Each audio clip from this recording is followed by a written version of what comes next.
ওকে দেখছিস?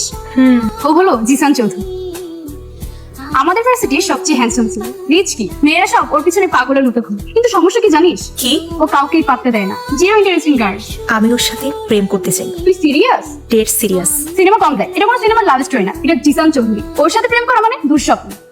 আমি দুঃস্বপ্নকে বাস্তব করতে জানি। না রে, এটা ইম্পসিবল। ও তোর মতো কাউকে ওয়েট এন্ড সি। দেখলি ওদিকে তোকে পাত্তা দিল না।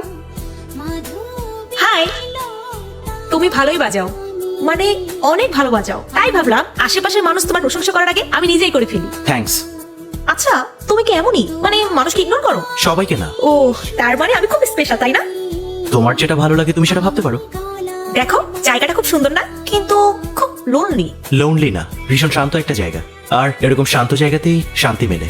শান্তি আর একাকিত্বের মধ্যে পার্থক্য খুবই কম। তুমি কি দার্শনিক নাকি? না, তবে কিছু কিছু মানুষকে দেখলে একটু দার্শনিক হতে ইচ্ছা করে। তুমি কি আমাকে ফলো করছো? কই না তো, তুমি ইন্টারেস্টিং তাই অবজার্ভ করছি। People usually gate board of me. আমি ইউজুয়ালি মানুষ না। আচ্ছা তুমি কি বলতে চাও?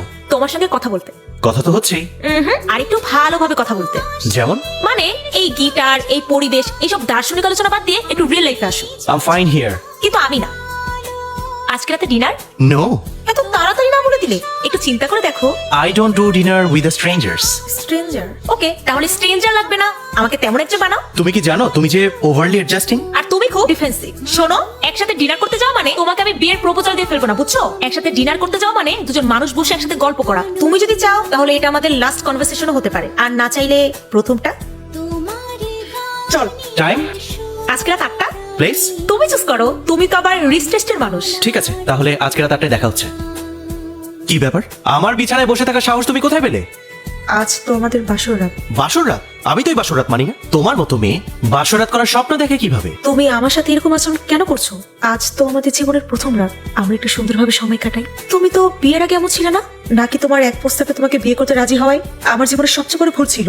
এক্সকিউজ মি, প্রস্তাব আগে আমি তোমাকে দিইনি, প্রস্তাব তুমি আমাকে আগে দিয়েছিলে। যেখানে ইউনিভার্সিটির প্রত্যেকটা মেয়ে আমার জন্য পাগল, আমার পেছনে ঘুরে বেড়ায়, আমার জন্য অপেক্ষা করে, সেখানে আমি তোমাকে বিয়ে করেছি। এই জিসান চৌধুরী, জিসান চৌধুরী তোমাকে বিয়ে করেছে। আর কি চাই তোমার? অবশ্য ভুলটা আমি করেছি, কারণ আমি ভেবেছিলাম তুমি কোটিপতির মেয়ে, কিন্তু তোমার মাঝে এতটা করি তা আমার জানা ছিল না। তুমি আমার সাথে এমন করছো কেন? কারণ এখন থেকে বাস্তবতা শুরু হয়ে গেছে। আজকের পর থেকে তুমি এই বিছানায় বসবে না। ওখান থেকে একটা বালিশ নাও, নিয়ে নিচে ঘুমাও, যাও। আমি তোমার কোনো কথা শুনতে চাই না। তোমার মা তোমার জন্য কারিগরি ফার্নিচার পাঠায়নি যে তুমি এখানে অধিকার দেখাবে। নামো নামো।